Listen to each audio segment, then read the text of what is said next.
I stood outside WXRK radio, staring up at what used to be somebody's home. The Victorian-style house had probably been gorgeous once, with its fancy trim and bay windows, but years of neglect had left the white paint peeling and the porch steps sagging. A neon sign buzzed above the door, the R blinking on and off like it couldn't decide whether to work. Kind of like my career lately. 6 months without steady work had drained my savings and my optimism. Each rejection email chipped away at my self-worth until I was grabbing at anything that might pay the bills. When I saw the night host position advertised in the Pine Grove Gazette with immediate start and no experience necessary, I didn't ask questions. I just showed up. The door creaked as I pushed it open, showing a cramped reception area with faded carpet and wood-paneled walls. Album covers from the 70s and 80s hung in frames, alongside black and white photos of men standing next to microphones and equipment I barely recognized. "You must be Michael." A man emerged from a back office, his footsteps silent on the carpet. "Paul Davis, station manager." He didn't offer his hand, just looked me over with the calculating gaze of someone assessing furniture at a yard sale. Paul was somewhere in his 40s, with early gray at his temples and the rigid posture of someone who thought a lot of himself. "Yes, sir. Michael Thompson. Thanks for the opportunity." "Let's skip the pleasantries. You need work, we need someone for the overnight shift. Simple transaction." He gestured for me to follow him down a narrow hallway. Previous guy left without notice. Third one this year. That should have been my first warning sign. But when your rent's due and your landlord's patience is thinner than your wallet, red flags just look like regular flags. Paul showed me around quickly. Too quickly. He pointed out the break room, a closet with a microwave and mini fridge, the production room, outdated equipment gathering dust, and the main studio, surprisingly modern compared to everything else. The tour ended at his office, where he sat behind a cluttered desk and motioned for me to take the seat across from him. Night hosting is straightforward. Play the songs on the playlist, read the weather, take a few calls. Anyone can do it. He slid a piece of paper across the desk. But there are rules. I picked up the paper. It was an actual typewritten page, not printed from a computer. The keys had hit the page with uneven force, making some letters darker than others. "Rules for night host," I read aloud. "Not out loud," Paul snapped. "Read them to yourself." I looked over the list. 1. Lock the studio door at the start of your shift. Do not open it for any reason until 6 a.m. 2. If you hear screams coming through the speakers or headphones, ignore them. Continue broadcasting as normal. 3. If a caller requests, "Hey Jude," play it immediately regardless of the current playlist. 4. Hang up immediately if any caller asks to speak to Paul or Clarice. 5. Never enter the bathroom after midnight. I looked up, waiting for Paul to crack a smile or tell me this was some weird initiation ritual. He didn't. "These seem unusual," I said carefully. "They're non-negotiable," Paul replied, his expression grave. "Your safety depends on it." My safety? I almost laughed but caught myself. From what? From dismissal. His tone left no room for questions. "Break any of these rules, and your employment ends immediately." I nodded slowly. Every workplace had its quirks, right? And I needed this job too badly to push back. "Good. Your shift starts at 10 tonight. I'll be here to show you the basic operations, then you're on your own until morning." He stood, signaling that our meeting was over. "Any questions?" I had about 1,000, but I shook my head. "No, sir." Smart man. Paul's lips twitched in what might have been an attempt at a smile. "See you tonight." I spent the afternoon in my apartment, a studio barely big enough for a bed and desk, trying to convince myself that the night shift would be easy money. Sure, the rules were weird, but maybe they were practical, in some way I didn't understand yet. Maybe the lock was for security in a remote location. Maybe the station's wiring was old and picked up interference that sounded like screams. Maybe Hey Jude was some loyal listener's favorite song, or maybe Paul Davis was messing with the new guy. When I returned to the station at 9:30 p.m., the building looked even more unwelcoming in the dark. The porch light was on, and the windows reflected nothing but blackness. Inside, only a few lamps lit the hallway, giving everything a yellowish glow. Paul was waiting in the studio, which looked better with the equipment powered up. Monitors displayed audio levels, a computer showed the night's playlist, and the broadcast microphone hung on an adjustable arm. "Pay attention," Paul said without greeting me. "I'll only show you once." He walked me through the basics: how to cue songs, manage commercial breaks, adjust levels, and take calls. The system was intuitive enough, though some of the equipment looked older than I was. "The overnight format is classic rock," Paul explained. "Playlist is pre-programmed, but you can take requests if they fit the format. Weather report at the top of each hour. Traffic isn't an issue at this time of night, so don't worry about that." I nodded, trying to absorb everything. "Your shift ends at 6. Sarah Hayes comes in then to handle the morning prep. Don't leave until she arrives." He checked his watch. "It's 9:50. Any questions before you're on?" "The rules," I said. "Are they really necessary?" Paul's face hardened. "They exist for a reason. Follow them." With that, he left me alone in the studio. At 10 o'clock exactly, I put on my headphones, adjusted the microphone, and started my first broadcast. "Good evening, Pine Grove. This is Michael Thompson, your new voice in the night on 103.5 WXRK. We've got classic rock to keep you company until dawn, starting with a little Led Zeppelin to ease us into the darkness." My voice sounded steadier than I felt as Ramble On began to play. For the first hour, everything went smoothly. I read the weather forecast, played the scheduled songs, and even took a call from an insomniac trucker who wanted to hear some Creedence. Around 11, I remembered rule number 1 and got up to lock the studio door. The hallway beyond was dark now, and I felt a sudden reluctance to step outside the brightly lit studio. Ridiculous. I was a grown man, not some kid afraid of the dark. I quickly walked to the door, turned the deadbolt, and hurried back to my chair. As I settled in, I noticed the time: 11:37 p.m. That's when the banging started. At first, I thought something had fallen outside. But then it came again. A deliberate knock against the window behind me. I spun around in my chair. A man was pressing his face against the glass. I jumped in shock. The studio was on the second floor. The man's eyes were sunken, hollow pits in a pale face. His mouth moved silently, forming words I couldn't hear through the glass. His palms were flat against the window, fingers spread wide like he was trying to push through. I nearly fell out of my chair, backing away. There was no ledge outside that window, no fire escape, nothing a person could stand on. It wasn't possible. The banging grew louder. The man's movements became more frantic, his silent words more urgent. I remembered rule number 2. Ignore the screams. But this wasn't screaming. This was a man at my window who couldn't possibly be there. I looked away, remembering somewhere in my panicked brain that I was in the middle of broadcasting. That was Boston with More Than a Feeling," I stammered into the mic. "Up next, we've got some Aerosmith coming your way." The banging got worse.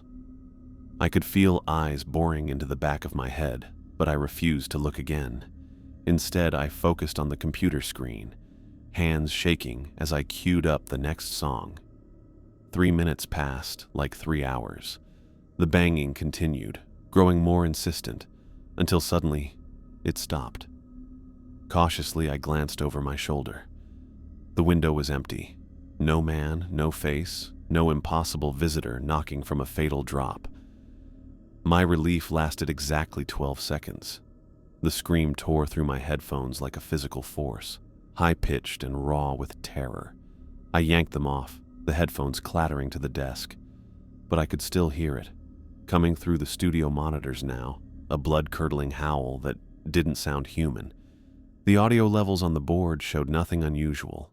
According to the equipment, We were playing Sweet Emotion at normal volume, but the screaming continued, rising and falling in horrifying waves. Rule 2. Ignore the screams. Continue broadcasting as normal.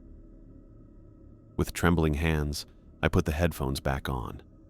The screaming filled my ears, making it almost impossible to think.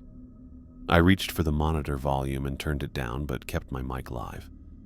"That was Boston taking us into the midnight hour," I said, amazed that my voice wasn't cracking.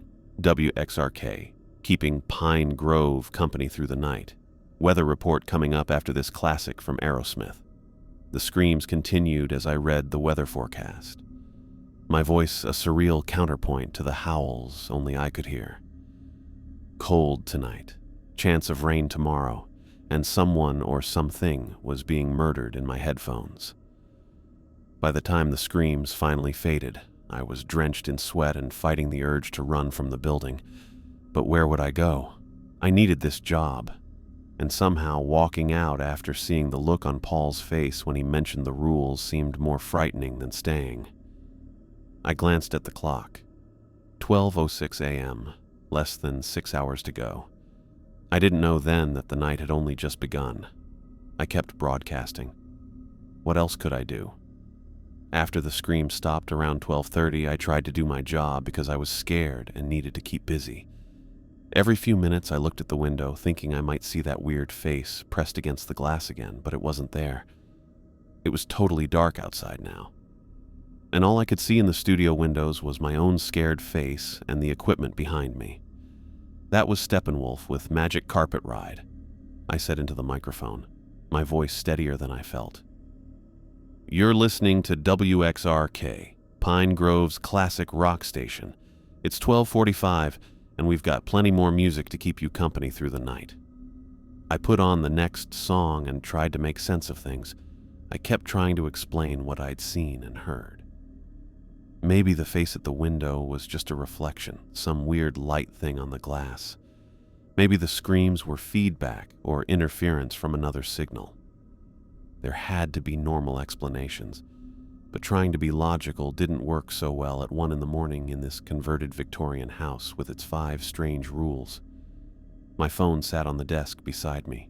I could call someone. But who? The police? "Hello, officer. I'd like to report a face at my second-story window and screams no one else can hear." That would go over well. I could call Paul, but I had a feeling he wouldn't be surprised by what I was experiencing. He'd written the rules after all. The rules. I looked at the typewritten page I'd put next to the monitor. Each rule suddenly seemed less random and more like a response to something specific. Lock the door. Ignore the screams. Play Hey Jude on request. Don't talk to callers asking for Paul or Clarice. Stay out of the bathroom after midnight. Who was Clarice? I checked the music queue. 3 more songs before I needed to read another weather update. I took a sip from my water bottle, wishing I'd brought coffee. The rush from earlier was wearing off, leaving me shaky and tired at the same time. The phone line lit up at 1:15 a.m., startling me so badly I knocked my water bottle over. I grabbed it before it spilled onto the equipment, then took a deep breath and answered. "WXRK, you're on the air." "Can you play Hey Jude?" asked a raspy voice. The connection had a strange quality to it, like the caller was speaking through layers of static despite the clear signal indicator on the phone line. I paused.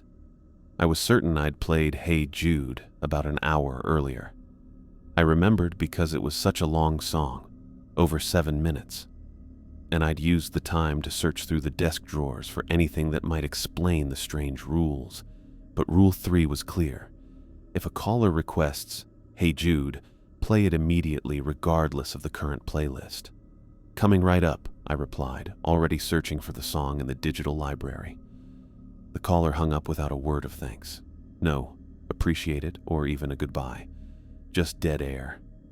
I added the Beatles to the queue, bumping the scheduled song. As the current track faded out, I leaned into the mic. "That was the Doors with Riders on the Storm. Now we've got a request coming in for the Beatles and Hey Jude." As the piano intro began, I checked the recently played list on the computer. Just as I thought, "Hey Jude" appeared twice, once at 12:20 a.m. and now again. But when I clicked over to the station's automated tracking system, which logged every song for royalty purposes, the first play wasn't listed. I scrolled through the log again. Nothing between "Magic Carpet Ride" and "Riders on the Storm" except the scheduled tracks. According to the official record, I hadn't played "Hey Jude" at 12:20, but I clearly remembered doing so. I even remembered the caller. Different voice, but same request, same immediate hang-up. The song's familiar refrain filled the studio as I sat back in my chair, feeling nervous all over. Was I losing track of time, imagining things, or was something else happening? Something connected to those strange rules. I spent the next hour on high alert, jumping at every shadow and sound. The music played on, and I made my announcements, read the weather, even took a few normal calls from late-night drivers and insomniacs who wanted to hear Lynyrd Skynyrd or Pink Floyd. I didn't mention the window man or the screams to the listeners. What would be the point? They'd think I was doing a bit or that I'd lost my mind.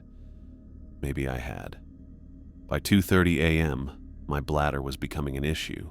I'd been drinking water to keep alert, and now I needed the bathroom. But Rule 5 kept flashing in my mind. Never enter the bathroom after midnight. Paul had insisted on following the rules so strongly that I felt scared to test that particular boundary. I decided to hold it as long as possible. The phone rang again. "WXRK, you're on the air," I said automatically. "Let me speak to Paul," demanded a woman's voice. It was low and urgent, with a strange echo that made it sound like she was calling from the bottom of a well. Rule 4 flashed in my mind.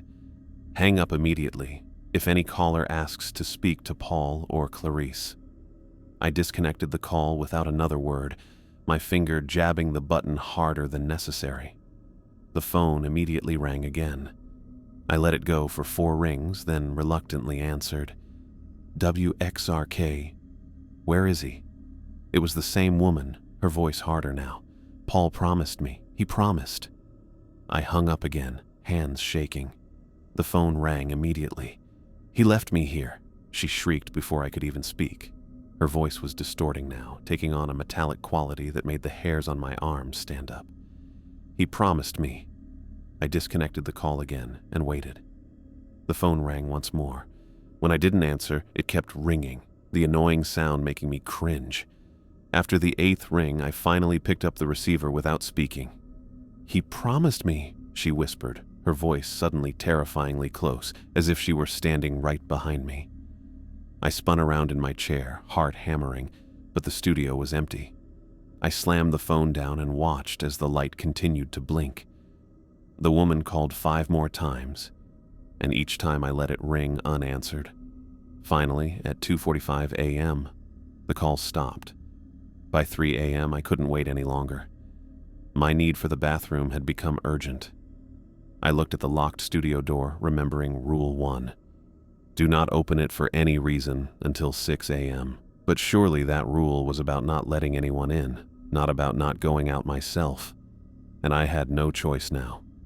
I turned up the volume on the next song, a 10-minute live version of Free Bird that would give me time to hurry to the bathroom and back. Taking a deep breath, I unlocked the studio door and stepped into the dark hallway. The house seemed different at night. The hallway seemed longer than I remembered, the walls closing in slightly. The overhead lights were dim with dark spots between them. I walked quickly, passing the break room and the production room, heading for the bathroom at the end of the hall. The bathroom door was shut, with light coming out from underneath. There was a yellow glow on the dark carpet. I made a face. Who else could be here? I was supposed to be alone until the morning shift. I reached for the handle and turned it, but it wouldn't budge. Locked from the inside? I knocked lightly. "Hello? Anyone in there?" No answer, but the light remained on. I leaned closer to the door, trying to hear any movement inside. That's when I noticed the frosted glass panel in the upper half of the door. Through the textured glass, I could see a tall figure standing still inside. "Excuse me," I called, louder this time. "I need to use the bathroom." The person didn't move or respond. Something about how still they were made my skin crawl. No living person stands that perfectly still. Rule 5 suddenly took on new meaning. Never enter the bathroom after midnight. I backed away from the door, too scared to even think about my bladder anymore. As I turned to go back to the studio, I noticed something moving at the end of the hall. The hallway ended in a window that looked out onto the backyard. Pushed against the glass was the messed up man I'd seen earlier at the studio window. Only now, his face was bloody and way worse than before. His empty eyes stared at me, mouth moving in that same silent plea. Both hands pushed flat against the glass, fingers spread out like he was trying to push through. I was trapped. Behind me, the still person in the bathroom. Ahead of me, the messed up face at the window. I froze, stuck between two impossible things. The window man's mouth moved more urgently now. Was he trying to warn me?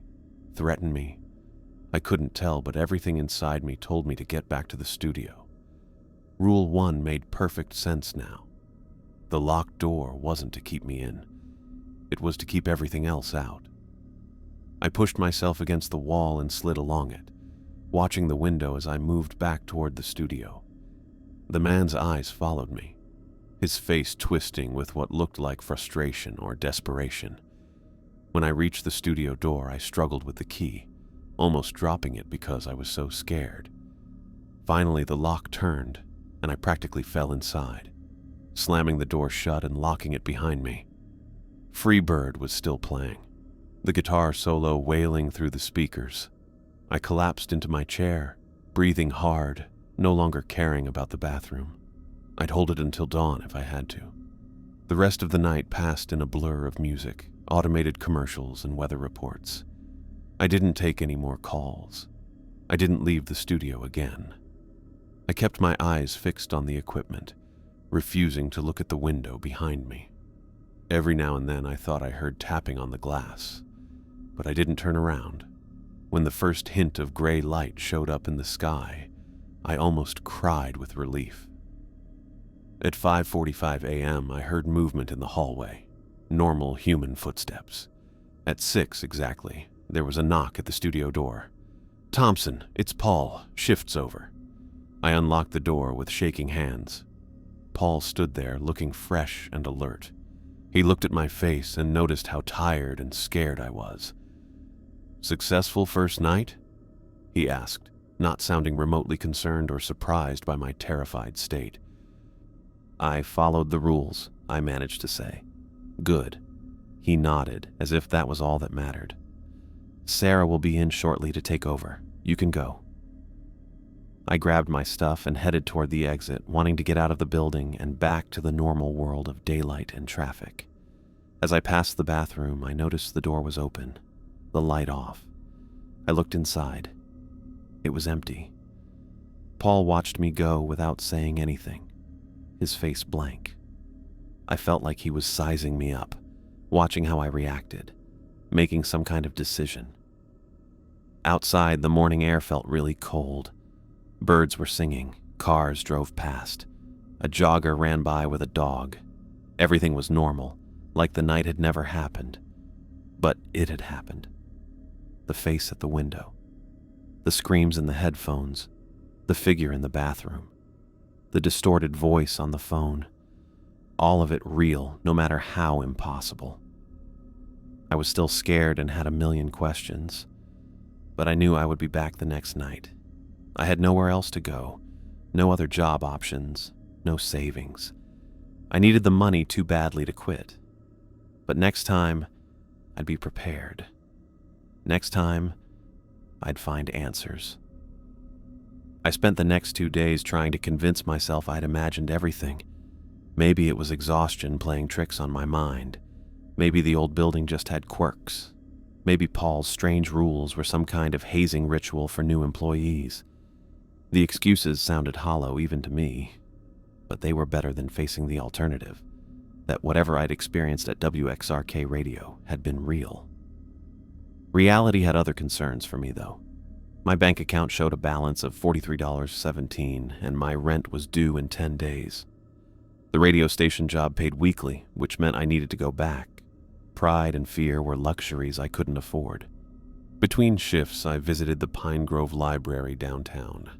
The local history section was small but well organized, with newspaper archives dating back to the town's founding in 1892. "Can I help you find something?" asked the librarian, an elderly woman with glasses hanging from a beaded chain around her neck. "I'm looking for information on WXRK radio," I said. "Newspaper articles. Anything about its history." She smiled. "The old Davis house. That's been the radio station for, goodness, over 50 years now. Let me show you where to look." She led me to a row of microfilm cabinets and pulled out several drawers. These contained the Pine Grove Gazette archives. WXRK started broadcasting in 1967, so you might want to start there. I thanked her and got ready for a long afternoon of research. The microfilm reader was outdated, the screen slightly yellowed with age, but it worked well enough. I looked through decades of local news, stopping whenever I found a mention of the radio station. The early articles were predictable: the station's opening, format changes, profiles of popular hosts. But as I moved into the late 1970s and 1980s, I saw a pattern: an unusual number of staff members who quit, particularly among night hosts and engineers. Most left without public comment, their exits mentioned only briefly in station announcements. Then I found it. A front-page article from October 1987 with the headline, "WXRK Sound Engineer Dies in Station Bathroom." The story described how Clarice Wilson had been found dead in the station's upstairs bathroom, an apparent suicide. The article included a photo of a young woman with dark hair and bright eyes, standing proudly next to a mixing board. She looked happy and full of life, not someone who would take their own life. The following week's paper contained a strange follow-up. Thomas Davis, the station manager, claimed to hear Clarice's voice through the equipment. The article quoted him saying, "Her spirit remains with WXRK, guiding our broadcasts from beyond." At the time, it had been seen as a tasteful tribute to a valued employee. Now it made me feel really uneasy.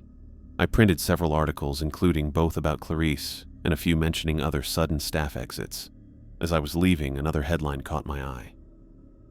WXRK claims energy independence. The 1988 article quoted Thomas Davis saying that his station had put in innovative energy-saving measures that greatly reduced their need for the power grid. "We're powered by something special," he'd said. "Something uniquely Pine Grove." I added that article to my stack and left the library with more questions than answers. When I arrived for my second shift, the sun was still up, lighting up the old Victorian house in a way that somehow made it look even creepier than before. I was early, on purpose. I wanted time to look around the station before locking myself in the studio for another night. Sarah Hayes was in the production room when I walked in, working on something on the computer with her back to the door. She turned when she heard me come in, her face blank, but her eyes intense. "You came back," she said. It wasn't a question. "Need the paycheck," I replied with a shrug that I hoped looked casual. She nodded once. "Most don't return after the first night." "I followed the rules," I said, watching her reaction carefully. Something flickered across her face. Approval, maybe, or relief. "The rules aren't a joke, Thompson. They're there for a reason." "What reason would that be?" I asked. Sarah turned back to her computer. "Ask Paul if you're so curious. But my advice? Don't ask, just follow them." I left her to her work and walked down the hallway toward the break room. With nearly an hour before my shift, I had time to look around. The break room was small and depressing. Just a microwave, mini fridge, and a wobbly table with 2 chairs. But on the wall beside the coffee maker was something I hadn't noticed during my brief tour: a wooden plaque with brass nameplates. "In memory of our WXRK family, read the header. Below were 2 columns of names, each with dates and a brief note. I scanned the list, my stomach tightening as I read. James Reynolds, engineer, 1972-1973, after-hours incident. Mary Ann Kepler, night host, 1976-1977, after-hours incident. Richard Goff, technician, 1981-1982, after-hours incident. Clarice Wilson, sound engineer, 1985-1987, bathroom incident. The list continued, 23 names in all, with the most recent dated just 4 months ago. Over half noted after-hours incident as their cause of departure. No explanation of what that meant, but I had my suspicions.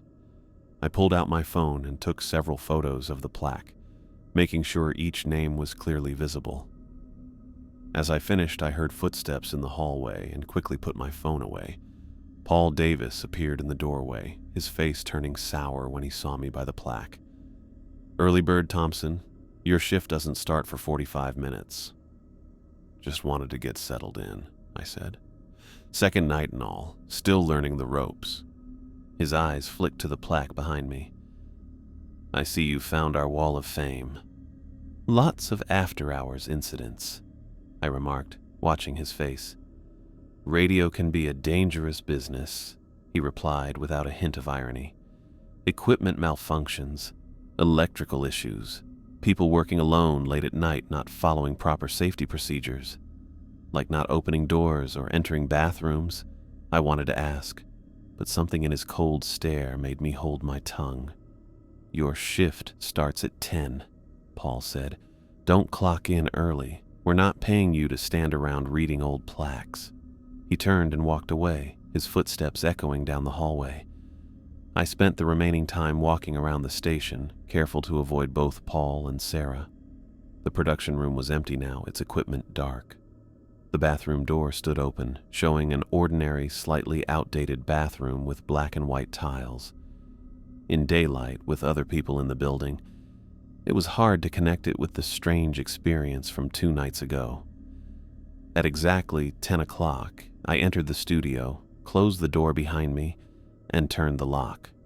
Rule 1. I checked the equipment, making sure everything was powered up and working correctly. The headphones sat on the desk where I'd left them, the computer displayed tonight's playlist, and the broadcast microphone hung on its arm. I sat down and opened the desk drawer, looking for spare pens. Instead, I found a small leather-bound journal stuck at the back. I pulled it out and opened to the first page. "Property of Daniel Keating, night host, WXRK Radio," read the handwritten inscription. The date below was from just 6 months ago. I flipped through the pages, finding detailed notes about the night shift. Daniel had documented strange occurrences similar to what I'd experienced. The face at the window, the screams through the headphones, the calls requesting, "Hey Jude," but he'd gone further, naming the entities and documenting patterns. "The window man seeks entry," he'd written in tight, slanting script. "He appears between 11:30 and 2 a.m., always at the windows, though sometimes in the hallway. His face becomes more disturbing as the night progresses. I believe he was the first." Another entry read, "The voice in the speakers wants acknowledgement. The screams are attempts at communication, not threats. When I spoke about them on air, breaking Rule 2, the pattern changed. The screams formed words, 'Help us,' before Paul burst in and ended my broadcast. And most chilling, the bathroom spirit is Clarice herself. Through the frosted glass, I've seen her alternate between her human form and something else. She was Thomas Davis's assistant before her suicide. I don't believe she killed herself." The final entry was dated just 1 day before I'd been hired. "Tomorrow I break all 5 rules. The pattern is clear. Each rule keeps one spirit trapped. Together, we can end this. If you're reading this and I'm gone, finish what I started." The journal ended there. Daniel Keating's name had been on the memorial plaque, his cause of departure listed as after-hours incident. I closed the journal and put it into my bag. Whatever had happened to Daniel, I didn't think he'd simply quit or had an accident with the equipment. He'd discovered something about the rules, about the spirits, and had planned to do something about it. The night went on much like my first shift. I played the scheduled songs, read the weather reports, took calls from actual listeners. At 11:37 p.m., I got tense, looking at the window behind me, waiting for the window man to show up. But the window stayed empty. No face pressed against the glass, no banging to get my attention. I started to relax a little, wondering if following the rules last time had somehow stopped tonight's visits. Then, just before midnight, I heard a faint cracking sound. I turned to see a thin line appearing in the window glass, a small crack that grew as I watched. It spread outward, branching and connecting with other cracks, making a pattern. Letters. HELPUSESCAPE. The message stood out clearly in the cracked glass, clearly not random. As the studio clock ticked toward midnight, I looked at the words written in broken glass, understanding for the first time that the scary things at WXRK Radio weren't trying to frighten me away. They were asking for my help. I couldn't believe what I was seeing. The cracks in the studio window were moving. They weren't spreading like normal breaks would. They were going backward. The lines that had spelled out, "Help us escape," were closing up, and the glass was fixing itself right in front of me. When the studio clock reached midnight, the window looked perfect, like there had never been a message there. I touched the glass. It was completely smooth. The phone rang and I jumped at the sound. I looked at the blinking light, thinking about that woman who called during my last shift asking for Paul. I wasn't sure if I should answer. Nobody else was in the station. If I didn't pick up, no one would. I picked up. "WXRK, you're on the air." "Is this where Paul keeps her?" a man whispered. His voice had a raspy quality that sounded somehow familiar. "Keeps who?" I asked, forgetting the rules in my confusion. "Clarice is trapped because of him," the caller continued, his voice growing more urgent. "We all are."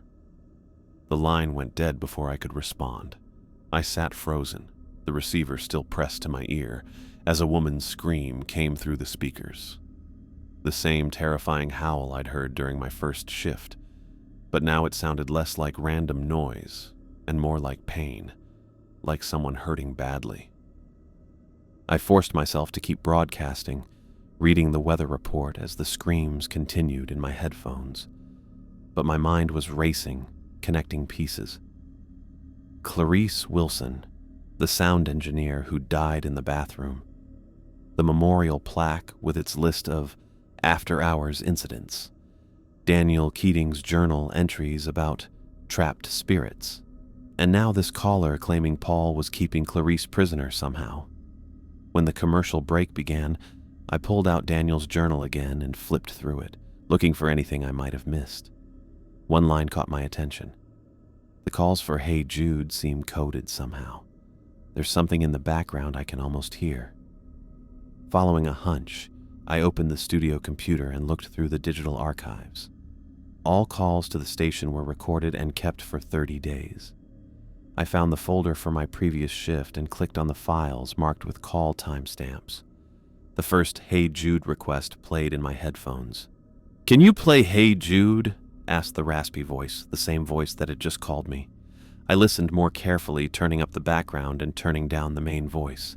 There in the background, barely audible, a whisper. I replayed it 3 times, focusing on the background sound until I could make out the words, "Basement recording booth." I checked the time. The current song had 3 minutes left, followed by a 5-minute commercial block. 8 minutes total before I needed to be back on air.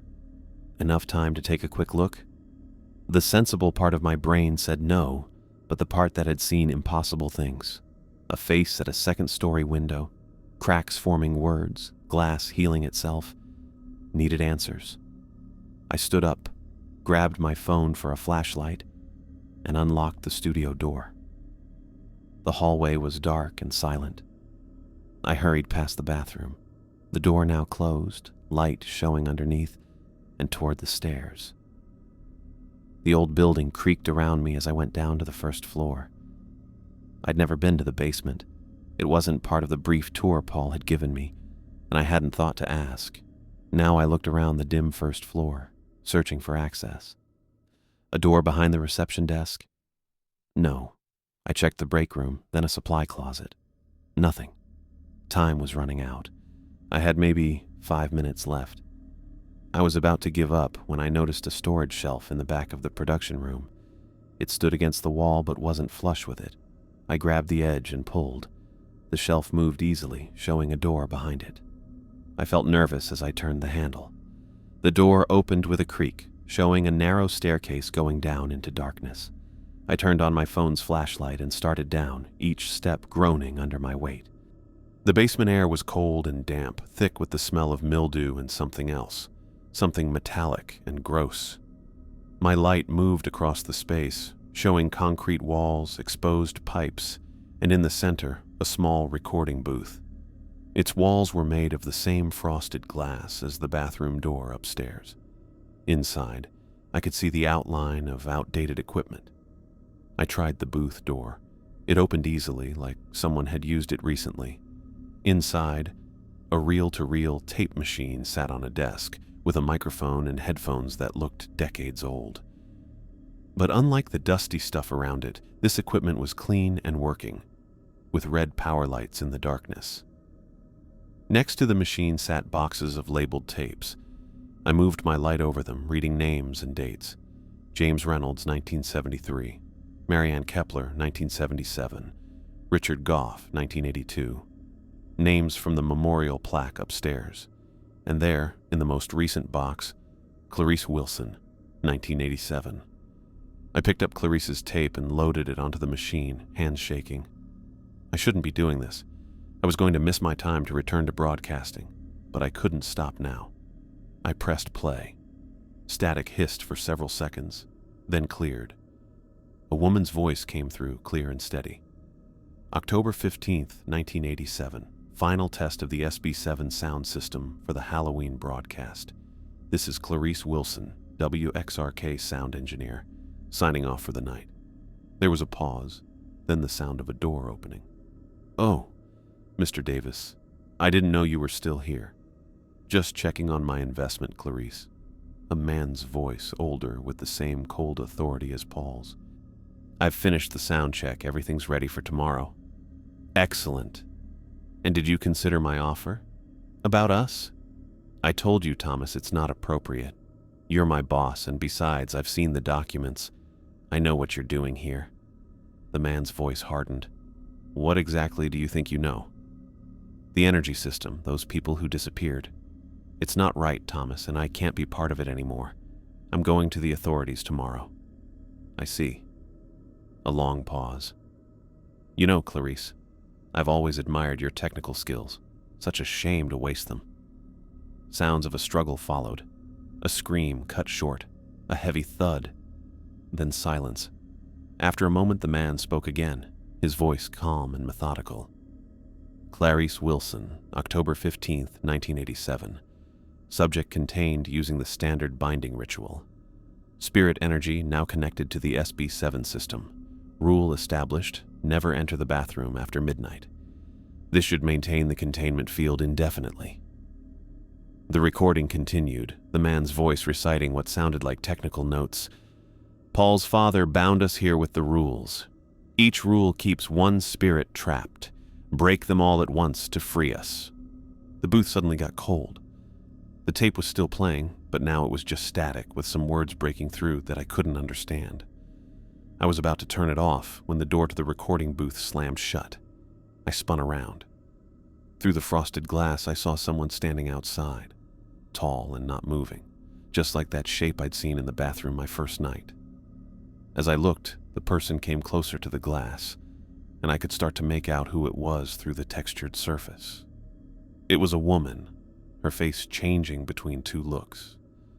1 minute, she looked normal, young, with dark hair and bright eyes like in that newspaper photo I'd seen.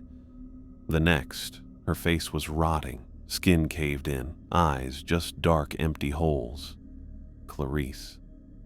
He's coming, she said, her voice somehow both in the room with me and coming through the tape machine behind me. He knows you're here. I tried the door handle, but it wouldn't budge. I got scared as I pushed harder. Finally, it gave way, swinging open so suddenly that I stumbled through. Clarice was gone. The basement was empty except for the shadows from my flashlight. I didn't wait. I ran for the stairs, taking them two at a time, bursting through the door and shoving the shelf back into place. The commercial block would be ending soon. I needed to get back to the studio. I raced up to the second floor, down the hallway, and reached for the studio door, only to find it already open. Paul Davis stood inside, his back to me as he leaned over the control board.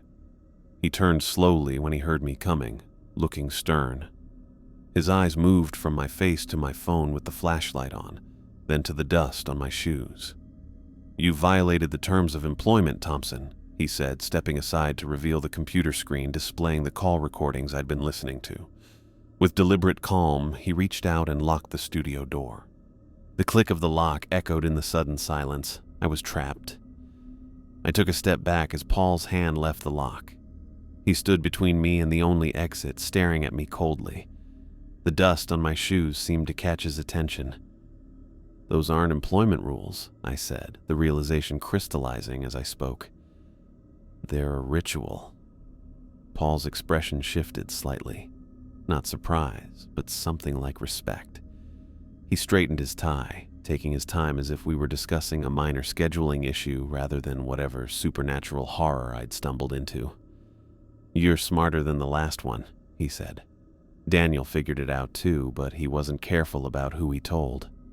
He glanced at the computer screen displaying the call recordings.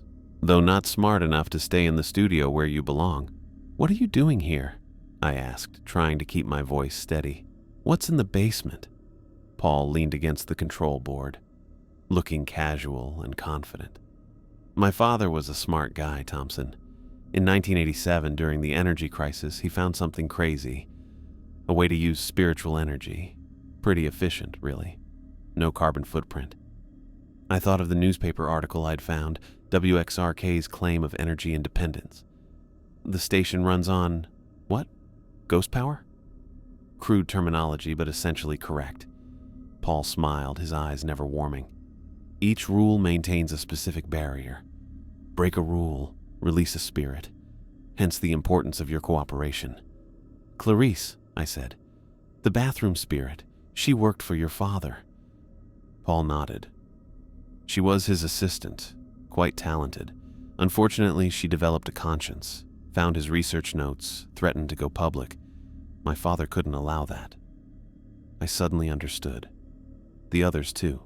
The names on the memorial plaque. They all discovered something they shouldn't have. "Some were simply in the wrong place at the wrong time," Paul said with a small shrug. "Like you." I moved away from him, backing toward the control board. I looked quickly at the clock on the wall. 3:25 a.m. Something about that time bothered me. "The rules don't protect you, Thompson," Paul continued, tracking my movement. "They protect me. This station hasn't paid for electricity since 1987. The spirits power everything, the transmitter, the lights, the equipment. My father's greatest achievement. And when he died, I inherited it all. The station, the system, the prisoners."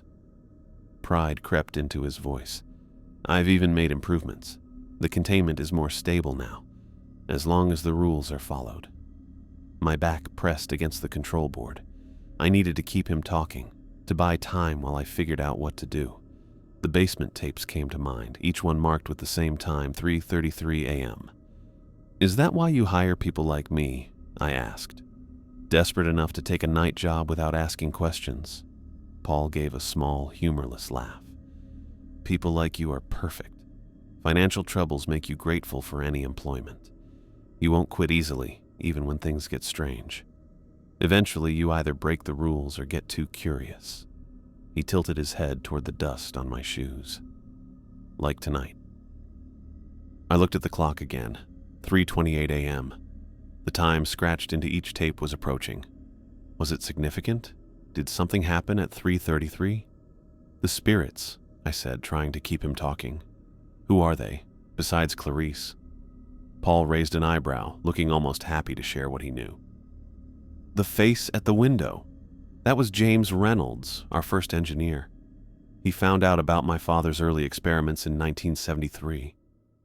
Pretty clever guy. He's figured out how to move physical objects like your window earlier. I remembered the cracked message in the glass. Help us escape. The caller is Richard Goff, former reporter for the Pine Grove Gazette. He was investigating the disappearances here, too persistent for his own good. Paul straightened a pen on the desk, perfectly aligning it with the edge.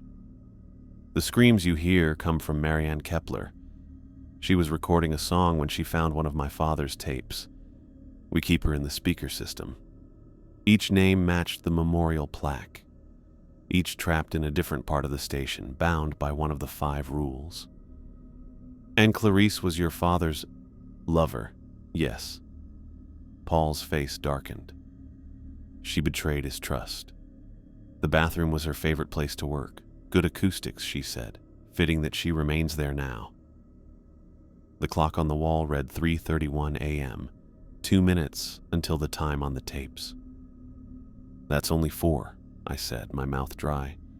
You said 5 spirits, 5 rules. Paul smiled then, the expression never reaching his eyes. He took a step toward me. Very observant, Thompson. Yes, we need 5. The system requires balance. He reached into his pocket and pulled out a small object, a smooth black stone with symbols carved into its surface. The 5th spirit isn't bound yet. That's where you come in. The clock ticked to 3:32 a.m. Me? I kept my eyes on the stone in his hand. Nothing personal, Paul said, advancing another step. You should feel honored, really. Your energy will help power this station for decades. Most people leave nothing behind when they die. You'll leave a legacy. I pressed back against the control board, my hand blindly searching for anything I could use as a weapon. The cool metal of the microphone stand met my fingers. My father used a ritual knife, Paul continued, turning the stone over in his palm. But I've found more civilized methods. Quick, nearly painless. The clock clicked to 3:33 a.m. The clock clicked to 3:33 a.m., and in that instant, everything became clear in my mind. Each tape in the basement had been labeled with this exact time. This wasn't just when Paul's father had performed his rituals. It was when the station's supernatural energy was at its peak. Paul took another step toward me, holding out the black stone with its carved symbols. Don't fight it, Thompson. The transition is easier that way. I didn't think. I moved. Lunging past him, I slammed my hand down on the large red button on the control board labeled Emergency Broadcast. The studio lights blinked, and a piercing tone cut through the air as the system activated. "What are you doing?" Paul shouted, grabbing for my arm. I twisted away, my mind racing through what I'd learned. Daniel's journal entry kept playing in my head. Paul's father bound us here with the rules. Each rule keeps one spirit trapped. Break them all at once to free us. I grabbed the studio door key from its hook and jammed it into the lock, turning it with shaking hands. Rule 1. Broken. Stop! Paul lunged for me, but I dodged, keeping the control board between us. I leaned into the live microphone, my voice broadcasting across the airwaves. This is Michael Thompson at WXRK. If you're listening, I need you to hear this. There are screams coming through our speakers. Terrible, agonizing screams from a woman named Marianne Kepler who was trapped here decades ago. The howling that had been background noise suddenly intensified, shifting from anguish to something that sounded almost like triumph. Rule 2. Broken. The phone line lit up immediately. I snatched the receiver. "Play Hey Jude," rasped the familiar voice of Richard Goff. "No," I said firmly into both the phone and the live mic. "No more Hey Jude. No more coded messages. You're free to speak plainly now, Richard." Rule 3. Broken. The line went dead, then immediately rang again. I grabbed it. "Let me speak to Paul," a woman demanded, her voice echoing metallically. Instead of hanging up, I held the phone toward Paul. "She wants to talk to you." Rule 4. Broken. Paul's face twisted with rage and fear. "You fool, you have no idea what you're unleashing." I backed toward the studio door, which now stood unlocked. "One more rule," I said, more to myself than to Paul. I stepped into the hallway and called back over my shoulder, "I'm going to the bathroom after midnight." Paul's scream of "no" followed me as I moved down the hallway. The bathroom door stood ahead, light coming from underneath it as always. I placed my hand on the knob and turned. The door swung open easily. Inside, Clarice stood facing me, no longer a silhouette behind frosted glass, but fully visible. She kept changing between the young woman I'd seen in the newspaper photo and something decayed and angry. Rule 5, broken. "Thank you," she said, her voice carrying the same metallic echo I'd heard on the phone. The building began to shake. Behind me, glass shattered as the window man, James Reynolds, climbed through the now broken studio window. From the speakers throughout the station, Mary Ann's screams changed into a thunderous roar that blew out the equipment in explosions of sparks and smoke. I flattened myself against the wall as the spirits converged on the studio where Paul remained. He backed away, looking scared. "You don't understand what you've done," he shouted at me over the cacophony. Clarice moved past me, her body now changed into something scary and powerful. "We understand perfectly, Paul. Just as your father understood when his time came." The 4 spirits surrounded Paul. He tried to run, but they pushed him toward the stairs. I stayed back, watching as they forced him down to the first floor, toward the production room and the hidden door to the basement. As they got to the basement door, Paul suddenly jumped, not to escape, but toward me. He grabbed my ankle hard. "If I go, you replace me," he hissed, his eyes wild. "That's how it works. Someone must maintain the barriers. If not me, then you." I kicked free of his grasp and backed away. The spirits pulled Paul through the basement door, his screams getting quieter as they went downstairs. I stood frozen for a moment, then turned and ran. I burst through the station's front door into the cool, pre-dawn air. The sky was starting to get light in the east, almost morning, but not quite yet. I didn't stop running until I reached my car, my lungs burning and legs shaking. As I fumbled with my keys, I looked back at the station. From the outside, WXRK looked normal, just an old Victorian house turned into a radio station. No signs of the supernatural chaos inside, nothing to show what had just happened or the revenge taking place in the basement.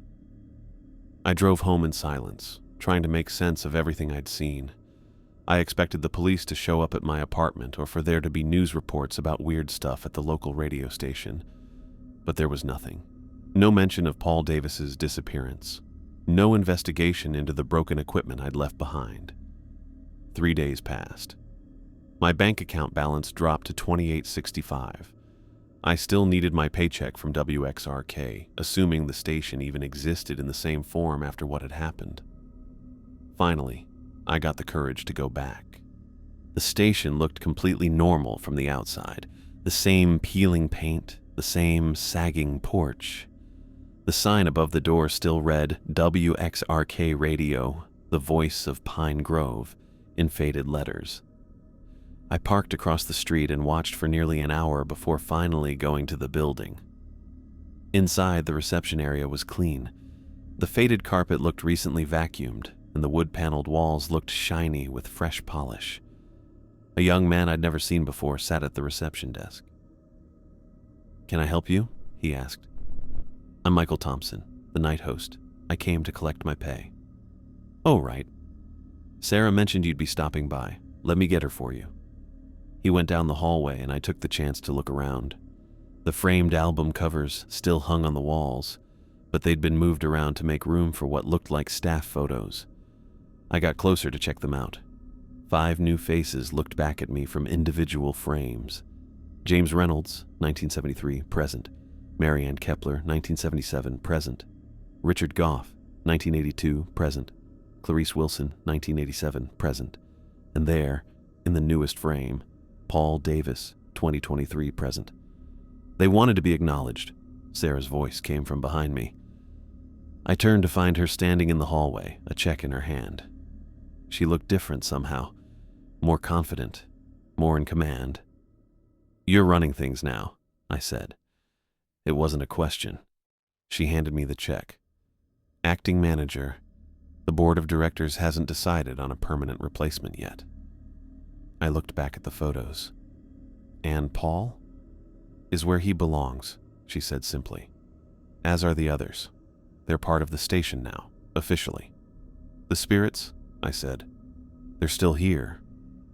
Sarah's expression was blank. "The rules are different now, but there are still rules, Michael. The station needs energy to broadcast. The source has changed, that's all." I looked down at the check. 2 nights' pay plus a small bonus.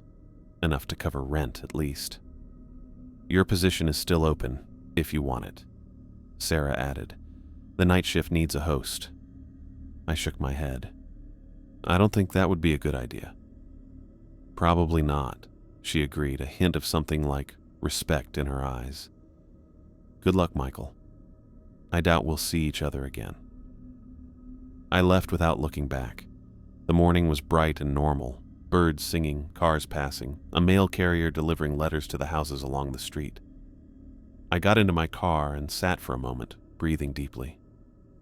When I turned the key in the ignition, the radio came on by itself. Static hissed briefly, then cleared. The opening piano notes of "Hey Jude" filled the car. I reached to change the station, then stopped.